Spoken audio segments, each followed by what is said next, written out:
Right now, we don't really have an economic model. It's by accident. It's a patchwork of promises and We'll do this. I remember what we were both wearing. I don't remember what we were doing. she caught me off guard and asked me some personal questions that Live on camera. involved some classified information. And then we were guests, so you can say cut, abu, pause. So that one. But you answered it very smoothly. I shall and revenge. nice. I shall revenge.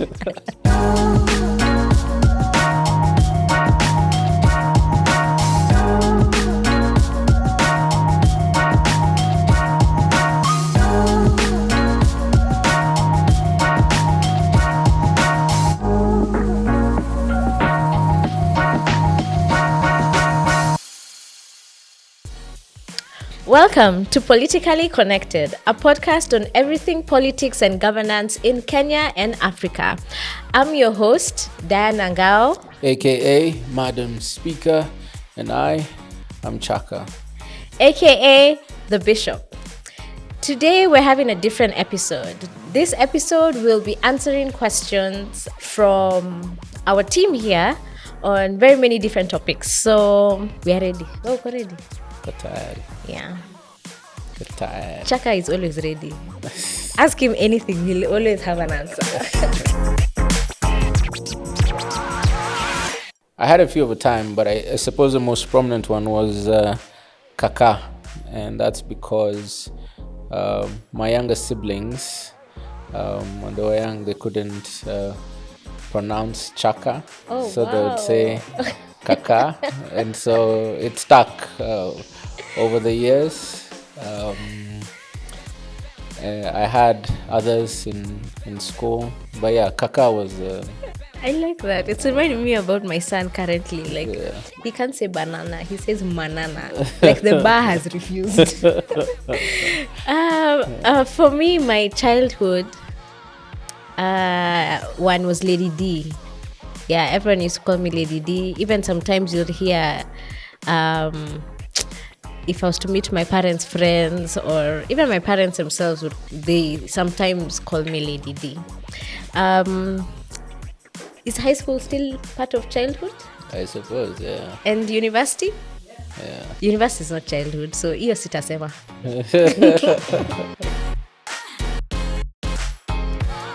Well, Madam Speaker was a nickname given to me by Chaka. And I can answer for Chaka why the Bishop. Yeah.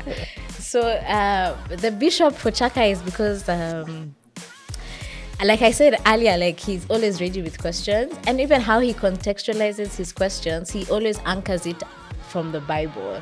He has ready verses, ready stories from the Bible, and then contextualizes it with what we are currently discussing. So naturally just ended up calling him the Bishop. Yeah, the person who first gave me that name was our chairman and good friend, and part of what inspired it is I still have a Godpapa hat, which was a gift. That you used to wear. I remembered, yeah. It was a gift from my wife, which she got in London. So I'd wear it all the time. And then because I'd spent a lot of years in Canterbury, which is the seat of the Church of England, though I'm Catholic. So, and it's synonymous with the Archbishop of Canterbury. Okay. So I did some of my studies there, and then now combined with my love for scripture. So it worked well. Oh, it worked well. So he gave me that name, and so I'm synonymous with it. I embraced it. Napenda Mungu. Yeah. And right now, especially on that note, I take a moment to condole my fellow Catholics, because we've lost what the world knows as the Pope, who is also the Bishop of Rome. May he rest in peace. We thank him for his service to the kingdom of Christ, as we look forward to the next successor of St. Peter. Yeah. Madam Speaker. Yeah. And sometimes I say, Madam Speaker, sir. And that's because She is in charge of house business. She runs a lot of our operations. She moderates a lot of things. Parliament is known for having historical rivalries, and you always need somebody to mediate, to moderate, to keep things in context, to remind us of the core principles that govern things. Many people may not know we're also business partners. Yes. So We're not just podcast hosts. And she's our managing director, hence being in charge of house business. A love for politics as well. And a part of me sincerely believes that she'll run one of the arms of government one day. Unlikely to be the judiciary. She refused to study law. Well, I did refuse. The opportunity just went to someone else. But we are still working on that. So, yeah, it's inspired when you see the future of your friends. She's definitely a future leader of this country. Yeah. So, Madam Speaker, sir. Asante sana. And say to Chaka, like the bishop comes with a heavy heart, like with her. When I say heavy heart, I mean it's a heavy kofia to carry as the bishop of our operations here. Yeah. So yeah, and those are nicknames, by the way, that came as we worked together and as we now settled into this podcast. So yeah, I guess we've embraced those nicknames. As of today, well, I've been really researching on the CDF. So my last Google search was Otiende Omolo's comments on Otiende Amolo's comments on CDF. Yeah, so boring, nothing controversial, man. So I'll share two, because I can't remember which of the two is the last.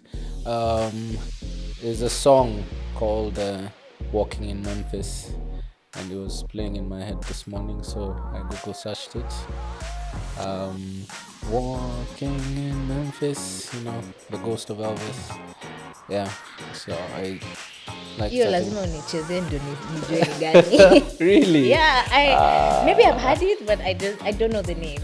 I wish I was a better singer. Maybe I'm not doing it justice, but Wes hopefully will plug it in. Then I'm walking in Memphis, just walking with my feet 10 feet off a beam. Walking in Memphis, but do I really feel the way I feel? The other search was the last words of Pope Francis. Oh, really? Yeah. And his last words were "thank you." Oh, really? Which he said to his long-term nurse, who at one time suggested a surgery he could get, which ended up saving his life and prolonging his life. Okay. So before he was winding down for the evening, and so he said thank you, and not too long after that he slipped into a coma and then passed away. My first job was I did some internships in uni, but I suppose my first job after university was at the Capital Markets Authority. So I studied or specialized in financial law. My thesis for my master's was a comparative study of the non-bank financial sector regulators in the UK and in Kenya. And I was fortunate because I did study the CMA, Capital Markets Authority, Regulatory Benefits Authority, Insurance Regulatory Authority. As part of that, I was very fortunate that an opportunity just so happened to open up at the CMA, and so I was able to really get inside the CMA and even see some of the things I was writing about. Wow. At the time, the CEO was Paul Mudhara, and he actually then Paul Muzaura. Yes. Why does that name sound familiar? He's son to Francis Mudaura, Oh. but one of the best CEOs the CMA ever had. Current CEO is Wycliffe Shamia, another great man. So when I started there, he then had me present my master's thesis to the entire CMA, which was a very humbling and exciting experience. Top regulators in the country. So, yeah, I'm very grateful for that opportunity Wow. because it gave me insights into government, how things run, regulatory sector, the opportunities. Yeah. And at the time, I was working for what was known as the Capital Markets Master Plan Secretariat. Capital Markets Master Plan is the CMA plan under Vision 2030. Yeah. And the primary objective of that was to ensure that Kenya is the financial gateway to the continent. And it went on to inspire a lot of things that I'm still involved in. Wow, I didn't even know that. And as you're speaking, I was just about to tell our audience, you're looking at the future cabinet minister for treasury. Ya Mungu ni mengi, I mean, huenda that's a ikawa. very powerful past job, like past start. It gives you such great and it's even now I'm understanding your passion for country and development, economic development. I see where now the seeds were planted. Yeah, God has been kind to me. Oh, that's so nice. Yeah. Well, for me, my first job is not as great. My first job was in a family organization. I used to intern when I was in uni, and then now when I finished, that's where now I went as a marketing assistant. I did that for about 5 years as I was also finishing my certification in marketing, and then now ventured to many other different, it was still marketing, but different aspects of marketing. I ventured into event marketing, into sports marketing, into the NGO world in terms of advocacy, and then now here I am in politics. So I've just basically given you guys my whole career history. And the question was, my first job, but I was a marketing assistant at a travel agency. That was my first job.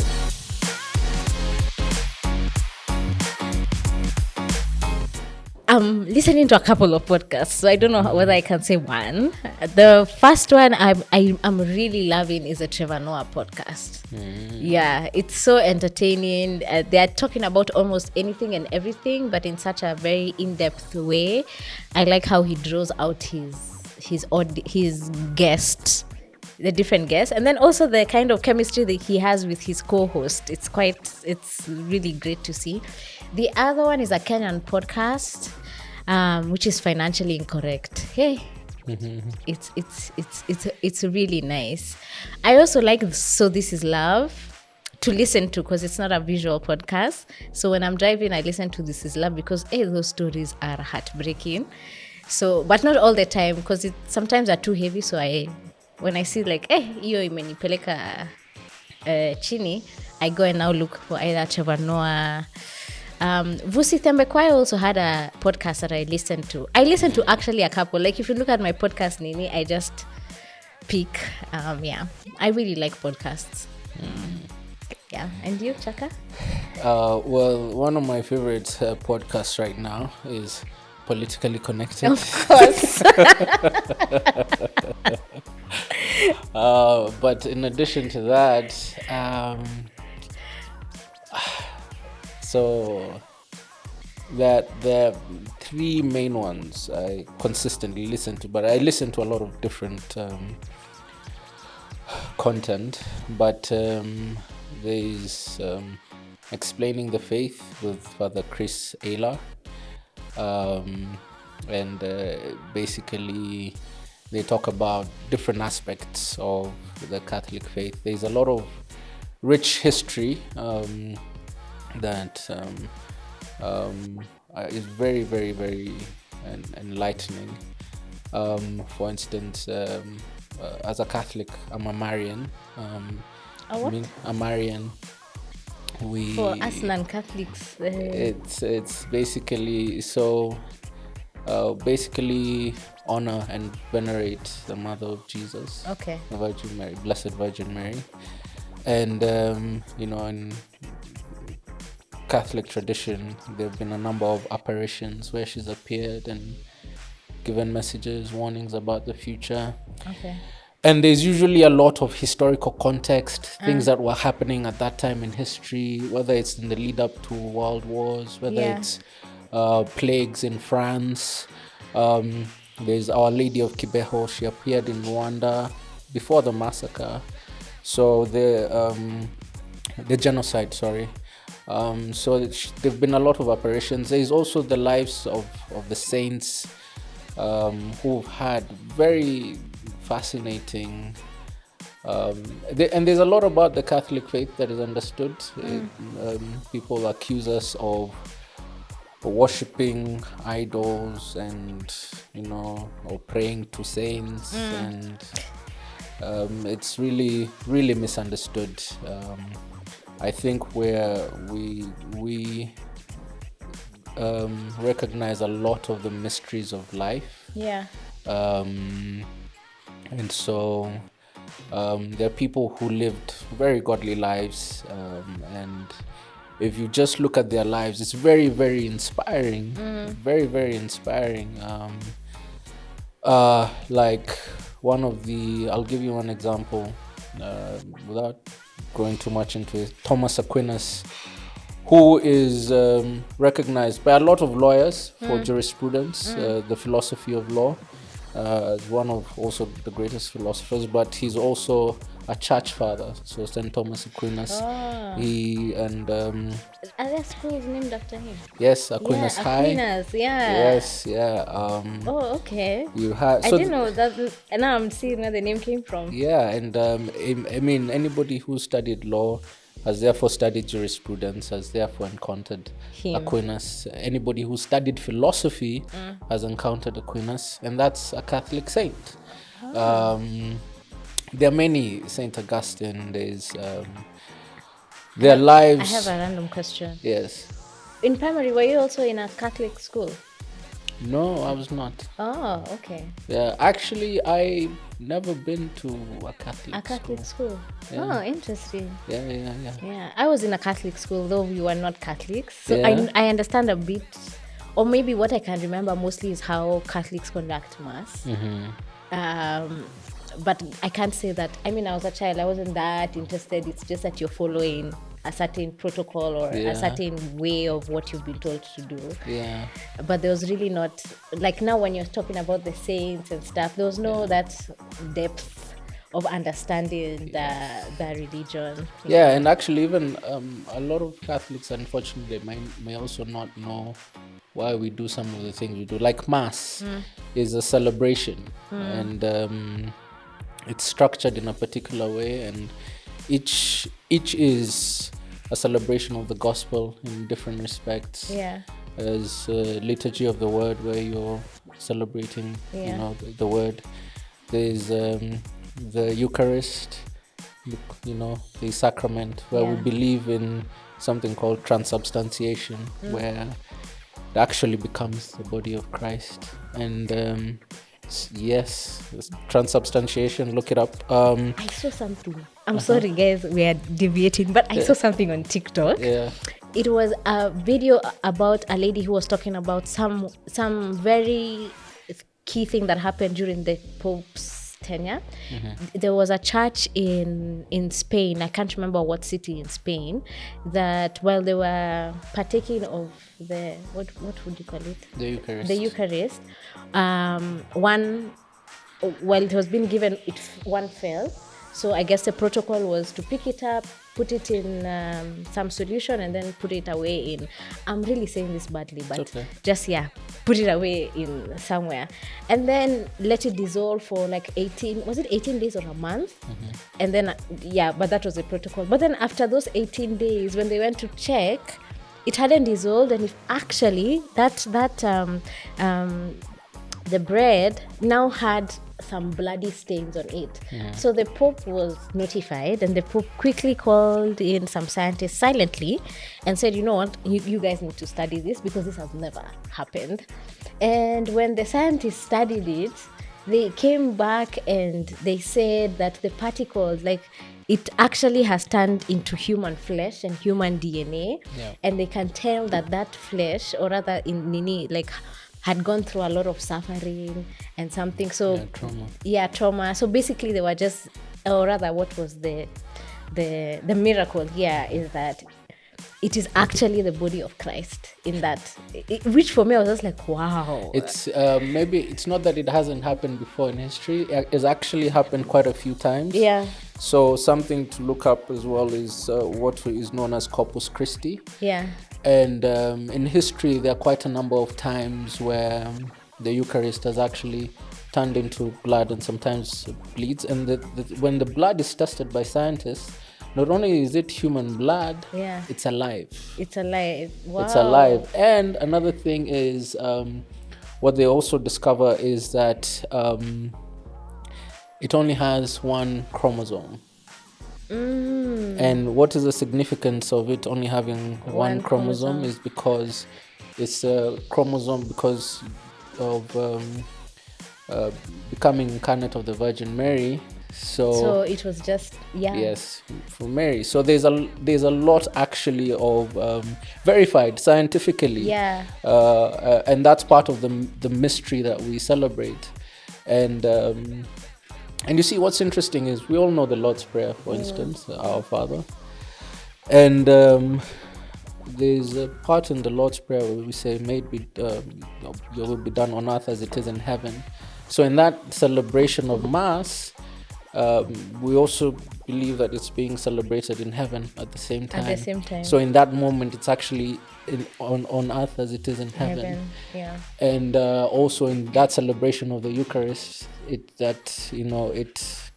transcends time, and we're also at Calvary at the same time. At the same time. Anyway, so I spend my time listening to podcasts about explaining the faith. Bishop Robert Barron, Chris Ayler, Mike Schmitz, and also just a Catholic layman, Jordan Peterson, who's known for discussing a lot of contemporary issues, but he's also a Catholic. I think you should start a podcast. I've been thinking about it. I've really been thinking about it. I think you should. Like this, you have so much to tell, especially for us also non-Catholics. And I think by people sharing more about their religion, it also creates some sort of understanding and then integration, because now you stop thinking about these people as, oh, they are worshipping idols or all these other things, and now we're able to live in harmony, that it's not we are one tribe first, we are humans, and then now we decide who to worship. So you should. I might take that up.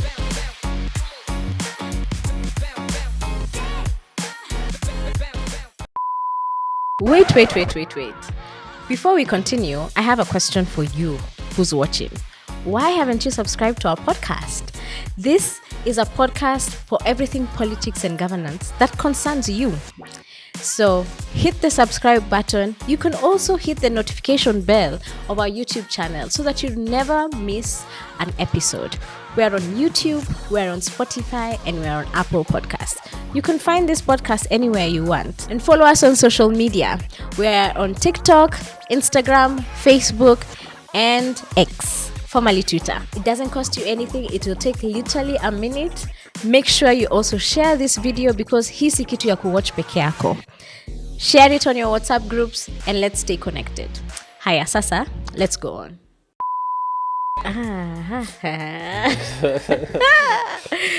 I could say I'm forgetting the episode we discussed. One of them was can I say a couple? Yeah, top 3. One of them, I remember what we were both wearing. I don't remember what we were discussing. But I remember the one we did in celebration of the 14 years of the Constitution. I really liked that episode. Leaned in on Chaka's knowledge of the Constitution and all the background. I really liked that because I also learned a lot from that episode. Another fun episode, or rather an exciting episode, was the one for Adani. Yeah, that was interesting. That was a very interesting. Even doing the research for it, it was quite interesting. And I mean, it was also such a fuss online going on. Yeah, another episode.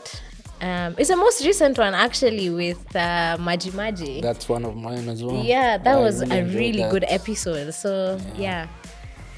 Hey, na wewe? So I'll say 3. I've already said 1. The one with Maji Maji. I really enjoyed that one. I enjoyed the one we did with Chairman. Yeah, the songs that win the elections. Yes. Yeah, that was a fun one also. I enjoyed our first episode that aired. Oh yeah, when That that aired because there are many fasts. Yes. And another favorite was with Dr. Kumbulani Omar. Oh yeah, that was a very good episode. I really enjoyed that because a lot of things he's doing for the continent. Yeah. And I've learned a lot. Actually, that episode could easily have been 4 hours. Yeah, because there's a lot. What to unpack. Yeah, because I'll share something fascinating, right? So he's the president of an economic development institute, which is the first privately owned economic intelligence organization in the world. Wow. So most people know about intelligence in terms of like NIS, Military, CIA, MI6, Mossad.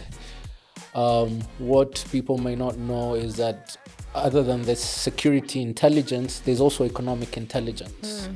And nations actually compete with each other based on economic intelligence. Even some of the things you're seeing Trump doing, it's actually foreign policy in terms of economic intelligence.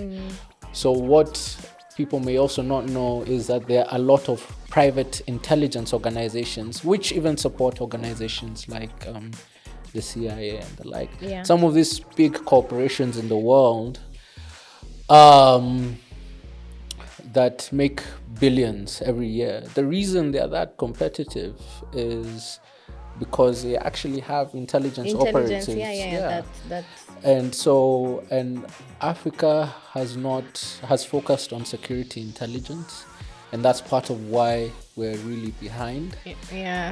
Because and we need to come into a space where now our economic liberation is going to depend on our economic intelligence and how we compete on the global stage.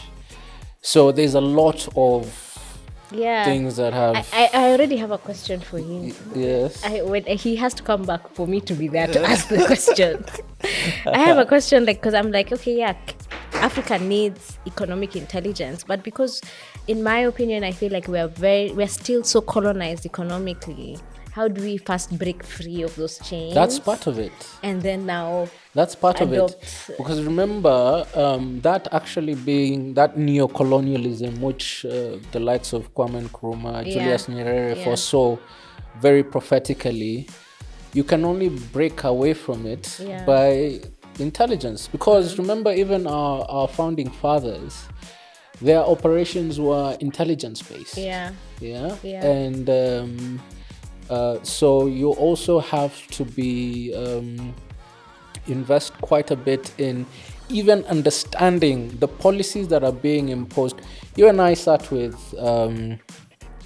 senior counsel, Honorable Paul Muite. And he told us how some of these Western powers influence our legislation even in terms of agriculture, currently and in the past. we saw what happened with the finance bill and the influence of foreign powers in that. I think we should sit down with him again. Yes, we should. Yeah. So, and you see, without that intelligence awareness or even Yeah. the mindset to analyze and understand what is actually What is happening happening. beyond the face of it, how do you break away from the chains? Because it's what Bob Marley was singing about. It's mental slavery. Yeah, it is. So to It be is. able to recognize the mental chains, Yeah.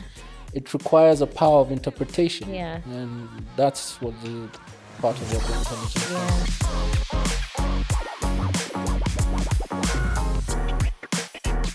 I really enjoy shooting the episodes. Maybe sometimes in terms of research, I can really go into a rabbit hole. So, which one? I can't think of any. May I have one? Yeah. The first explainers. Uh-huh. The first segment of the explainer, that one was tough for me because yes, you have the context, but it was a different way of discussing. I was used to more conversational, and then now it's just you and the camera. So I was channeling my inner Ibn Okwara, just trying to speak to the camera. That one for me for the first time. That I had a challenge, but I think by the time we got to Nini, even West was like, okay, sawa, you're getting better. You're getting better. So the explainer was a tough one, but not because of the content. It was more of the style. But now I've embraced it. I think I've remembered the tough one. There's the one we did with where we were guests at Alpha House. at Alpha House. Yeah. And so Madam Speaker here is always trying to get me to share my personal life. So she caught me off guard and asked me some personal questions that involved some classified information. And then we were guests, so you can say cut, Abu, pause. Yeah, so that one. But you answered it very smoothly. I shall and revenge. nice. I shall revenge.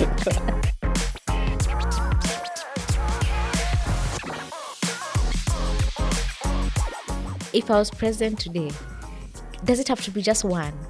I'd be like Trump, 16 executive orders or 120 executive orders in a day. But the one thing I would change, number one, is the excesses of the national executive or even the president. Why are you traveling with 16 cars? I would definitely cut that. That is, as in personally, as I'm president, I wouldn't want to be traveling with 16 cars, Gazlas, and all the many other people around. No, that one I'd cut. Also, as president, I think I would. Hey, this one is a tough one. This is not something I would change. It is something I knew that I would implement. Is that I would go for almost anyone and everyone who has been convicted or even alleged on corruption. That process must be completed to see whether you are guilty of corruption or not and prosecuted. But prosecution is not going to jail because their families will still eat this money. The money will have to come back somehow. Through their businesses somehow, but the money will have to come back, and they'll have to be like I'm even thinking of putting a whole website that shows that this money was stolen here, and this is how we are getting it back, whether it's monthly, whether it's yearly, I don't know. But for me, the repercussion for corrupt people would not be just going to jail. It is that we are coming for everything that you have, the fruits of corruption, basically. And the last thing I'd do, one thing I'd change, again, as president, is how we do state functions, like celebrations, like the Moi, not the Moi Day, the Mashujaa days, and I'd really make it more about the people and not really about having so many people speaking. I'd use that time to listen to what the people are saying or what they are doing or celebrating them. I feel like this Jamhuri days and stuff could be creatively that makes people who are not even in the stadium or in the place also feel engaged in the celebration. So really not just being about the president's motorcade is coming in and he does a lap doing this. No, I'd be a bit more unconventional. Yeah. Maybe that's why perhaps I may never get to that top seat. Or those pillars of her manifesto that tumepata mwaks. Yeah.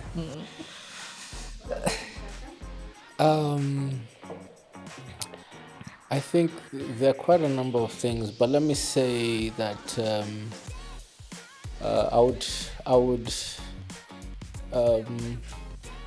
do I say change or introduce an economic model? Because right now we don't really have an economic model. It's by accident. It's a patchwork of promises and We'll do this. yeah. I think the last economic model we had was sessional paper number 10 of 1965, which That's was by Tom Mboya. Tom Mboya, Kibaki was involved. Jennifer Shamala's father was involved in that. And so there was really deliberate thought. Kibaki tried with Vision 2030. And why do I say an economic model? If we have an economic model right now, it's part of what has us in living like children of a lesser God, which has us, in bondage, economic bondage. So we focus. We're laden with debt. Our debt situation may lead to a situation to an outcome where we face state failure because it's unsustainable. Government is essentially being funded even by suppliers. What do I mean by that? People provide goods and services, and ideally you're supposed to have a maturity period of 60 to 90 days, which is also not ideal because in Kibaki's time you get paid a lot faster. So 60 to 90 days is already long enough. You need cash flows for your business. Yep. Then now when it goes past the 60 to 90 days, it's when it becomes a pending bill. Yeah. And Right? then pending bills have to be approved by... So no money is not circulating in the economy. And then we're also borrowing from, Bretton Woods institutions. And then we call that debt investment. Yeah. But it's not investment. Bad debt. It's not investment. You Yeah. can't grow through debt. It's unsustainable. Yeah. It's bad debt. So what we need is an equity-based model whereby you have investments, and it's led by private sector. Okay. And we're part of a global village. We can really tap into international financial markets and have money coming in, which is People now already doing genuine it, yeah. investment, and not investors, not foreign direct investment. Because what happens is when investors come, Yeah. yes, as part of global village, yes, it's good to be robust and to have, but the entire focus shouldn't be debt, shouldn't be foreign direct investment, because when investors come, you then have repatriation of money. Yeah. That money goes back to other foreign countries. Yeah. We need money coming here and being trapped here and staying in the country and uplifting lives, not them coming and extracting from us in the same way. For example, they come and take our minerals. There's no value addition happening here. It's daylight robbery. So we need a model that seeks to grow our economy, not just as a whole, but also for Kenyans. We uplift country and we uplift citizens of country. I like that. That's Yeah, the real bottom-up. really, It's indeed. a real, yeah. Because you see, even in terms of the main indicator that we use for measuring growth, Yeah. gross domestic product, Yeah. is actually a very flawed model. Why? Because gross domestic product looks at, for instance, our biggest corporate entity is Safaricom, right? But majority of Safaricom is It's owned by the- Vodacom. Oh, I was sort of say it's owned by the government. No. Government has a very small percentage. Okay. Majority of it is Vodacom. So a lot of that money is Going counted out. towards the economy of another country, right? Yeah. What we actually need is gross national product and gross national income, because you're measuring Kenyan entities, both at home and abroad. Yeah. So because there's the local geoeconomy, but there's also the virtual economy where Kenyans are participating in the globe. Most people might not know that we actually have Kenyan farmers in the South African region who are doing very well. And part of that can actually be calculated in a way that it uplifts Kenyans. Yeah. So our economic models really are not representative of what may be best for country. And then you have uneven distribution of wealth. So, for example, you have, if you look at the GDP of Mandera, it's 500 USD per capita per annum. Yeah, when you look at that of Nairobi on the higher side, it's 6,000 GDP per capita per annum. Yeah, that's 12 times. Yeah. Right? So it's unevenly distributed, and one of our principles of our constitution is equitable distribution of wealth. It's equity. So we need to really shift the focus in terms of our priority. Not even when we say we are building a road, we need to look what's the impact of that road. Is that where that road is needed? We need to look at human development indexes, the economic what is the impact of that investment there in terms of uplifting the lives of people. You see, that's why I'm saying you're going to be either CS or even president of this country one day, because me, I'd vote for you immediately, because I've also been thinking about infrastructure, because when you move around the globe and you see the kind of dignity and the kind of thought process that has gone through some certain infrastructure. When it's raining, people are walking on the road. In Nairobi, that is a capital city, because we don't have sidewalks, and many other parts of the country. So I'm already envisioning how this economic model will not only help in raising our standard of living, but also, I mean, in terms of also the infrastructure. For me, one thing I'd add on top of that for you is in your nini is adding human-centered design in our development. Yes. It has to make sense. We know we use matatus are not going anywhere. So when we are building roads, let us build roads that also have lanes or spaces of where matatus will park. These people, matatus are not running 24/7. They park at some point. So where will they park? I just see sometimes we just build roads because tumesema tutabuild. Yeah. And then after that the usage of that road, it will help a few, because in Kenya 70% of people are pedestrians. The rest are using cars or public transport. Actually, private cars are less, and then most are public transport. So now after that, the rest, what about the other people who are walking? To me, it really breaks my heart, and I see how changing the economic model, as you're talking about, will also help us reframe how we think about infrastructural development such as roads, and making it not more of those ones for nimekuja kujenga barabara hapa, and then umejenga barabara lakini hakuna drainage. And it's because it's not being informed by an economic model or an economic policy.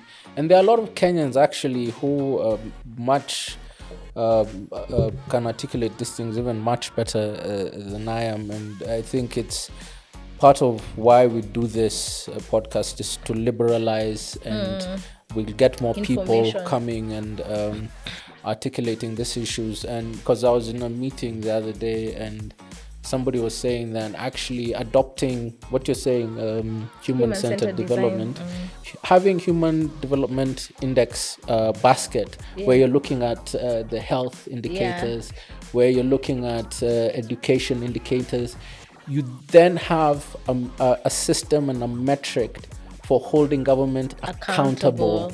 Because what we do right now is we say, you said you'll give us laptops. Where are the laptops? You said utajenga barabara ama utamaliza hiyo barabara ya so we are actually we propagate it by now trying to hold them accountable for a promise they said, which may not even be properly contextualized or properly informed. So we need a system by which we're holding them accountable. Like how is the health per capita in one part of the country compared to the other? Oh wow. That would be the true way to hold them accountable. That's objective, that's not personalized, and that looks at every Kenyan regardless of where they come from or who they are related to.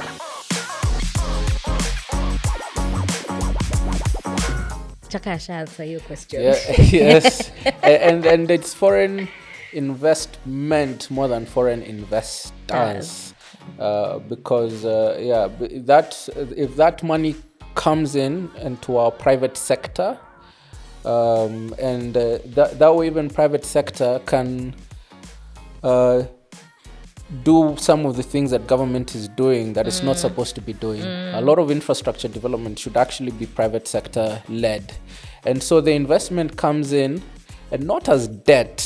Debt is not investment. As equity. You get shareholding and you're paid dividends, right? And it's what the revenue stays here. The dividends and pays back the investor. It pays back the investor. Because one of the problems with debt is that regardless of how your company is performing, you have to pay the money back. Whether you're doing well, whether you're not doing well, the money has to go. And that's what now leads to whether the economic policies in the country are favoring you, or whether government is paying bills, you have to pay the money back. But equity investment is invested in the success. It's a marriage. We're in it together. It's essentially a marriage. Things are down, even I'm not getting the right so you're also interested in now ensuring that the ecosystem is working to ensure the growth of these entities. Which then benefits stakeholders, not just shareholders, because stakeholders now include the people who are supplying goods and services, includes the people who are employed, it includes even the Kenya Revenue Authority is a stakeholder, because if you're then paying taxes, government then has the money to provide services without having to go back to Bretton Woods institutions. So I think a time like that is coming. I believe so. I think so. The time for Bretton Woods institutions has very little time. I mean, in terms of their relevance, I think people are getting to that point of we really need to reimagine this, because it's such an abusive relationship. It's so extractive that you're left with nothing. It's actually what this book says. Why nations fail, just having more extractive sort of policies. And you see, what people may not realize, and this is where the economic intelligence comes in, is Western powers prefer a situation where African economies are consumer economies. We're based on consumption, not productivity. Therefore, they have a market for their goods. But if we become more productive, then we are competing against them.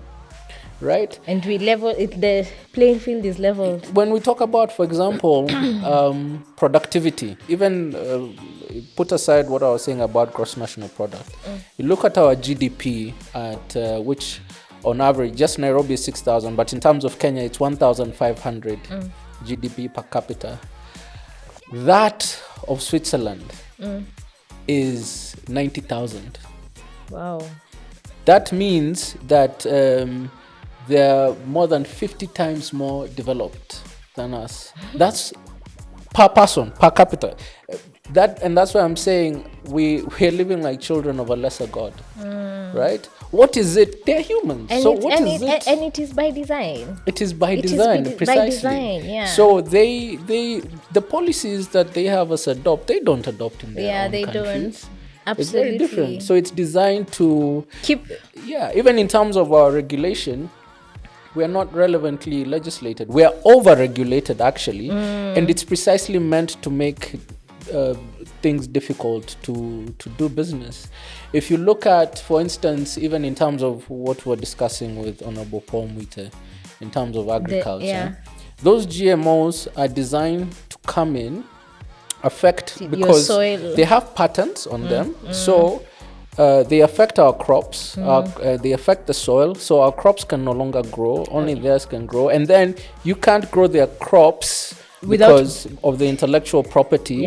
And So you so have to now buy their seeds. they've robbed you of the ability to grow your own food, and food security is linked to national security. So now you remain a market for their goods.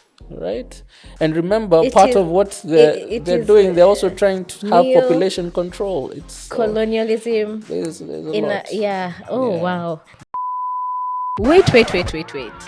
Before we continue, I have a question for you who's watching. Why haven't you subscribed to our podcast? This is a podcast for everything politics and governance that concerns you. So hit the subscribe button. You can also hit the notification bell of our YouTube channel so that you never miss an episode. We're on YouTube, we're on Spotify, and we're on Apple Podcasts. You can find this podcast anywhere you want. And follow us on social media. We're on TikTok, Instagram, Facebook, and X, formerly Twitter. It doesn't cost you anything. It will take literally a minute.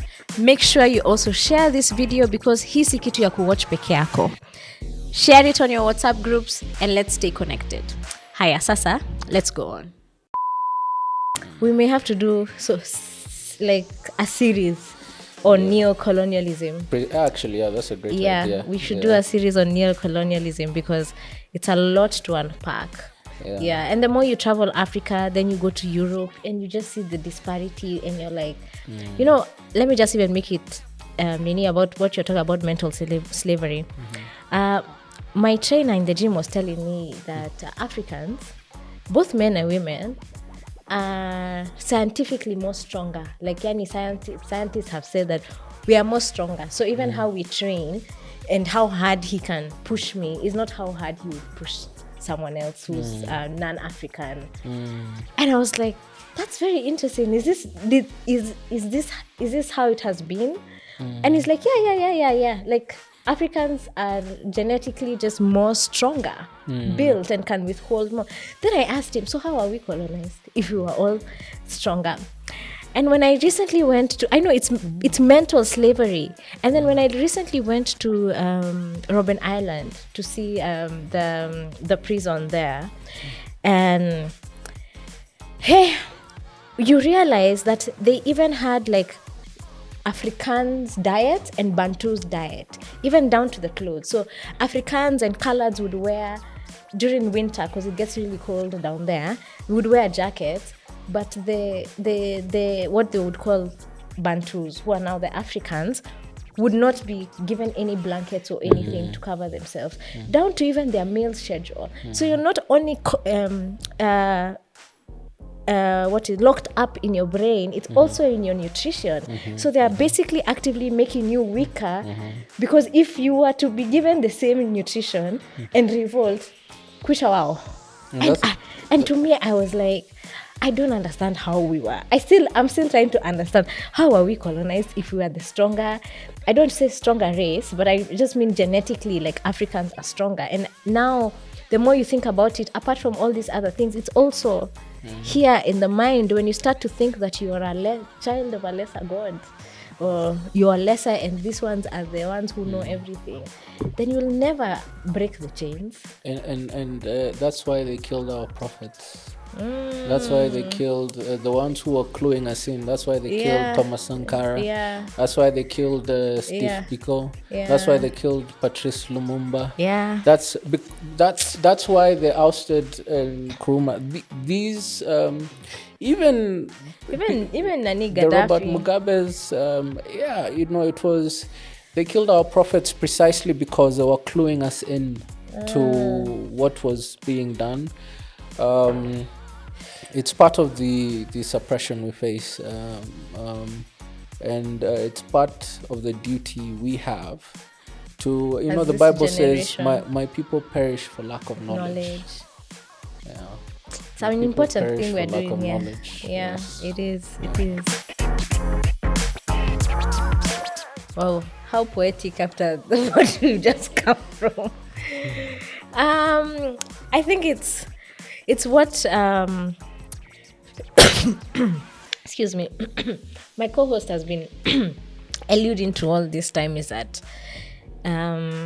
democratizing the political conversations, the governance conversations, making sure that it is in your homes, on your phones, wherever you go, you have access to this information, you have access to these conversations, because we can really change our mindset and awaken our consciousness one conversation at a time.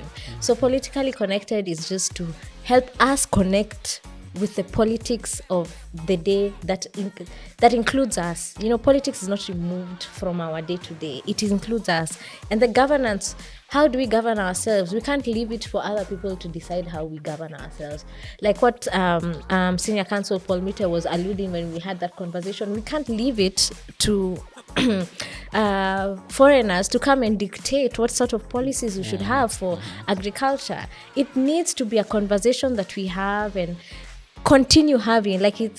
I said it even in the last episode with Maji, eternally vigilant, because